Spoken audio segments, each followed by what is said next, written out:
नमस्कार, आप देख रहे हैं आज तक। आपके साथ मैं हूं सईद अंसारी। स्वागत है आपका चुनाव आज तक में। पश्चिम बंगाल में चुनाव की तारीखों का ऐलान हो चुका है और बीजेपी ने पूर्ण परिवर्तन का नारा देकर अपनी पूरी शक्ति बंगाल में झोंक दी है। बंगाल में चुनाव प्रचार के लिए पहुंचे केंद्रीय मंत्री नितिन गडकरी ने आज तक से एक्सक्लूसिव बातचीत की। हमारे संवाददाता हिमांशु मिश्रा ने उनसे बंगाल में बीजेपी की जीत के हर मंत्र पर और हो रहे बीजेपी के विरोध पर बातचीत की है। असत बातचीत करने के लिए केंद्रीय मंत्री नितिन गडकरी।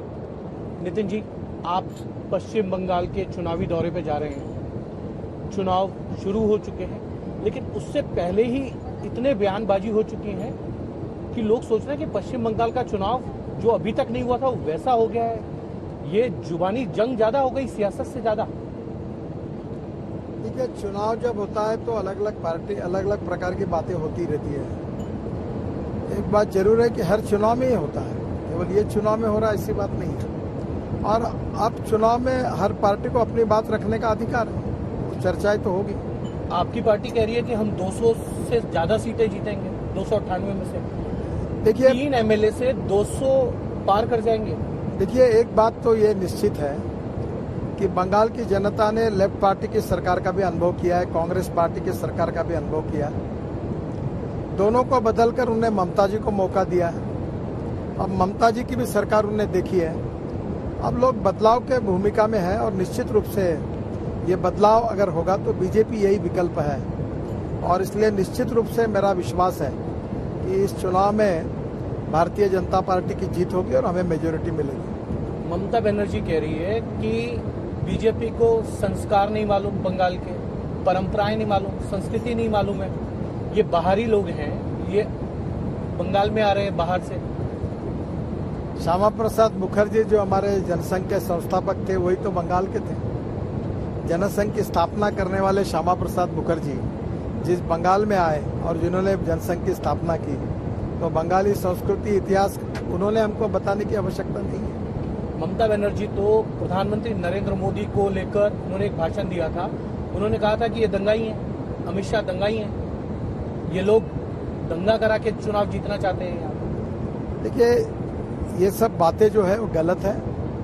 हम लोकतंत्र पर विश्वास रखते हैं।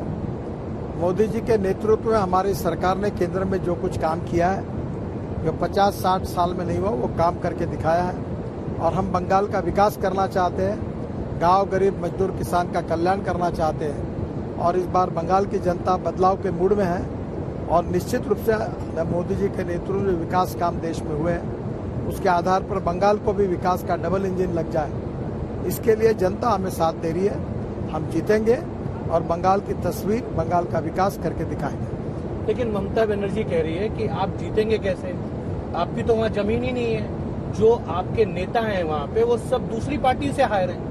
आप वहाँ पे जो है उधार के लोगों पर चुनाव जीतना चाहते हैं। तृणमूल कांग्रेस की स्थापना जब ममता जी ने की तो वो नेता कहाँ से आए थे? तृणमूल कांग्रेस भी कांग्रेस से निकली है, ममता जी भी निकली थी। लोकतंत्र में ध्रुवीकरण होते रहता है, लोग पार्टियां बदलते रहते हैं और इसलिए आने वाले समय में ममता जी के बारे में मोहभंग हुआ है और इसलिए लोग अब बीजेपी का आधार ढूंढ रहे हैं। गलत क्या है? लेकिन वो ये कह रही हैं कि उनके और उनके भतीजे पे गलत आरोप लगाए जा रहे हैं, उनके भतीजे की पत्नी पे गलत आरोप लगा रहे हैं। सीबीआई, ईडी को, इनकम टैक्स को पॉलिटिकल टूल की तरह बीजेपी और केंद्र सरकार यूज कर रही है। देखिए, बीजेपी, सीबीआई, ईडी किसी का उपयोग नहीं करती। यह आरोप पूरी तरह से गलत है।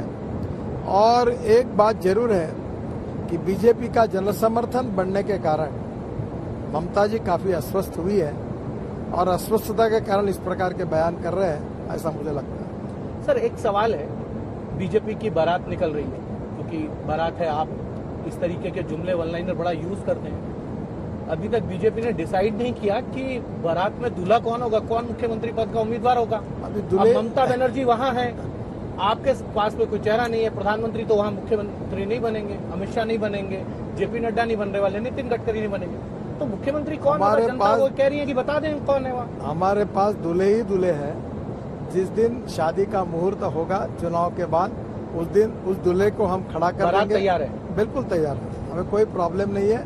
और ऑलरेडी बताया गया है कि बंगाल का ही व्यक्ति मुख्यमंत्री बनेगा। कौन होगा? दिलीप घोष होंगे, मुकुल रॉय होंगे, या जो है इसका निर्णय उचित समय पे स्वपन दास गुप्ता? पार्टी अपना डिक्लेरेशन करेगी। लेकिन इतना तय है कि आप 200 से ज्यादा सीटें जीतने हैं। हम पूरी मेजोरिटी से चुनाव जीतेंगे, ऐसा हमें विश्वास है। सर, एक सवाल है, उड़ीसा में जब लोकसभा चुनाव हुए थे तो विधानसभा चुनाव साथ में हुए थे। बीजेपी ने वहां 0 से 8 सीटें जीती लोकसभा की, लेकिन जब विधानसभा में एक ही साथ पोल हुआ तो बीजेपी को वो नंबर्स नहीं मिले जो लोकसभा में मिले।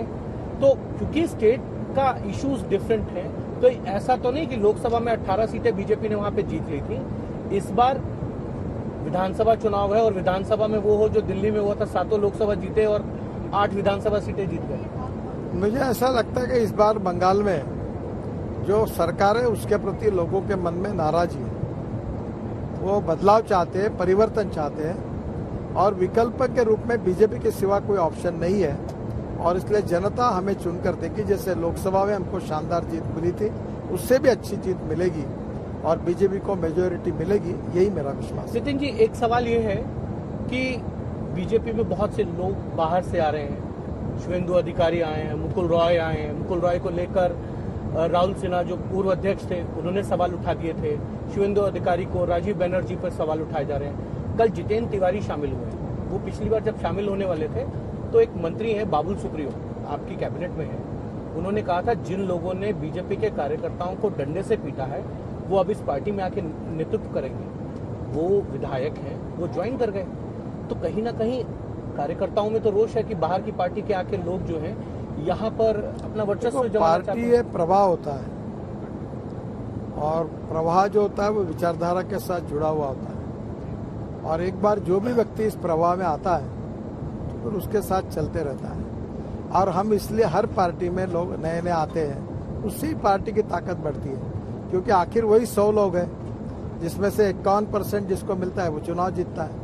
तो आपको अगर आपकी पार्टी बढ़ानी है तो बाहर के जो लोग हैं उनको ऐड करना, यही हर पार्टी कोशिश करती है, उसमें गलत क्या है। ममता बनर्जी कह रही हैं कि मैं बंगाल की बेटी हूं और ये लोग मेरे बारे में गलत टिप्पणियां कर रहे हैं। देखिए, पहली बात तो ऐसी है कि आपकी पार्टी उन्हें बुआ बता रही है। नहीं, मैं तो इस विवादों में नहीं पढ़ूंगा। मैं इतना ही कहना चाहूंगा कि जात, पंथ, धर्म, भाषा, सेक्स, किसी के आधार पर कोई डिस्क्रिमिनेशन हमारी पार्टी कभी करती नहीं। हम सब एक देश है, अलग भाषा, अलग वेश, फिर भी हमारा एक देश। यही विचार और हमारा संस्कार है। सबका साथ, सबका विकास। चुनाव होता है, चुनाव की लड़ाई विचारों के आधार पर लड़नी चाहिए, परफॉर्मेंस के आधार पर लड़नी चाहिए, जो कार्य आपने किया उसके आधार पर लड़नी चाहिए। मोदी जी के नेतृत्व में हमारी भारत सरकार में जो काम हमारे सरकार ने किया, जो 50 साल में नहीं हुआ वो जो 5-6 साल में करके दिखाया, उसी आधार पर अगर बंगाल में बीजेपी को अवसर मिलता है तो आज बंगाल बहुत पिछड़ा हुआ है। बंगाल का विकास नहीं हुआ है जैसा होना चाहिए था। बंगाल में रोड उतने अच्छे नहीं है, बंगाल में पोर्ट्स अच्छे डेवलप हो सकते हैं, बंगाल में उद्योग आने चाहिए, युवाओं को रोजगार मिलना चाहिए, गांव, गरीब, मजदूर, किसान का कल्याण होना चाहिए। इसलिए अपेक्षा के साथ अब लोग बीजेपी की तरफ देख रहे हैं और हम उनकी अपेक्षाएं पूरी करेंगे और हमारी सरकार आएगी। असम में आपकी पार्टी चुनाव लड़ रही है, वहाँ सरकार है। पिछली बार आप चुनाव से पहले मुख्यमंत्री पद का उम्मीदवार घोषित करके गए थे, अब तो मुख्यमंत्री हैं, मुख्यमंत्री के नेतृत्व में आप चुनाव में नहीं जा रहे। डर लग रहा है कि हेमंत बिस्वा शर्मा जो है वो ज्यादा ताकतवर है, अगर मुख्यमंत्री को घोषित कर दिया तो नुकसान हो जाएगा पार्टी को। देखिए, हर राज्य में वहाँ के राजनीतिक स्थिति के अनुसार पार्टी उचित निर्णय करती है। अभी इसके बारे में मुझे तो ज्यादा डिटेल जानकारियां नहीं है, पर उचित समय पर पार्टी का पार्लियामेंट्री बोर्ड और अध्यक्ष इसके बारे में निर्णय करेंगे। राहुल गांधी कह रहे हैं कि इमरजेंसी जो है वो गलत लगा दी। उन्होंने अपनी दादी के फैसले को कहा कि वो गलत था। मैं तो इमरजेंसी का प्रोडक्ट हूँ। मैं उस समय स्टूडेंट था, मैंने अपना उस समय एजुकेशन करियर छोड़कर इमरजेंसी के खिलाफ जेपी मूवमेंट में बाहर आया था, तो मैंने अनुभव किया इमरजेंसी कितनी बुरी थी। देरी से क्यों ना हो, पर राहुल गांधी को इतने सालों के बाद इस बात का एहसास हुआ, अच्छी बात है। कांग्रेस आंतरिक लड़ाई में ज्यादा फंस गई है। बंगाल को लेकर उनके जो G3 है, जिन्होंने एक चिट्ठी लिखी थी, वो ये कह रहे हैं कि वहां पर जो है शरीफा, जिनसे वहां पे अलायंस किया है गठबंधन कांग्रेस ने, वो ठीक नहीं किया है। कांग्रेस के कार्यकर्ताओं को और नेताओं को अब ऐसा लगने लगा है कि उनका नेतृत्व उनको जीत नहीं दिला सकता और इसलिए अपने भविष्य के बारे में वो समर्पित है और इस कारण कांग्रेस में अस्वस्थता है। मुझे लगता है कि कांग्रेस अपने अस्तित्व की लड़ाई लड़ रही है। लोकतंत्र में सत्तारूढ़ पार्टी जितनी महत्वपूर्ण है उतना विपक्ष भी महत्वपूर्ण है। आपको लगता है कांग्रेस कमजोर होगी तो विपक्ष, क्योंकि अभी तो उनके पास नंबर भी नहीं है और आपसी लड़ाई ज्यादा। लोकतंत्र के यशस्वी होने के लिए ये जरूरी है कि सत्तारूढ़ पार्टी और विपक्ष दोनों मजबूत होकर रहेंगे तो लोकतंत्र में दोनों चक्र जो होते हैं उसके ऊपर लोकतंत्र ठीक से चल सकता है। एक सवाल है, आप ट्रांसपोर्ट मंत्री हैं और देश में जो पेट्रोल और डीजल के प्राइस हैं वो लगभग शतक मार चुके हैं। आप जब पार्टी अध्यक्ष थे तो पूरी पार्टी जो है सड़क पर उतरकर लड़ाई लड़ती थी जब डीजल और पेट्रोल की कीमतें बढ़ती थी। विपक्ष सवाल उठा रहा है कि अब तो शतक हो गया। देखिए, एक बात जरूर है, मैं बहुत सालों से कह रहा हूं कि इस देश का किसान इथेनॉल तैयार कर सकता है। अभी कल ही मैंने मीटिंग की और इथेनॉल फ्लेक्स इंजन आएगा तो पेट्रोल और इथेनॉल यूज किया जाएगा। पेट्रोल का भाव 100 रुपये और इथेनॉल का 60-62 रुपये। तो निश्चित रूप से आने वाले समय में हम फ्यूल में बदल करें और जो फॉसिल फ्यूल का इंपोर्ट कम करें और import substitute cost effective pollution free हो, ऐसी हमारी नीति है। और मुझे खुशी है कि कल ही धर्मेंद्र प्रधान जी ने मुझे बताया कि अब इथेनॉल के पंप के लिए इंडिपेंडेंट ने परमिशन देने का पॉलिसी निर्णय किया है। इससे निश्चित रूप से इथेनॉल अपने गाड़ी में डालेंगे, फ्लेक्स इंजन आएंगे। जीएसटी में लाना चाहिए पेट्रोल और डीजल को? ये तो राज्य सरकार के सहयोग के ऊपर डिपेंड होता है, लेकिन आएगा तो अच्छा रहेगा। जीएसटी काउंसिल में आएगा तो राज्यों का भी फायदा होगा। मुझे लगता है ये लाना चाहिए। जी, ये थे केंद्रीय मंत्री नितिन गडकरी जो कह रहे हैं कि बंगाल के अंदर जो है ममता बनर्जी की जमीन खिसक गई है और इसीलिए वो इस तरीके के बयान दे रहे हैं। कैमरामैन संजीव कुमार के साथ हिमांशु मिश्रा, ऑन बोर्ड आज तक।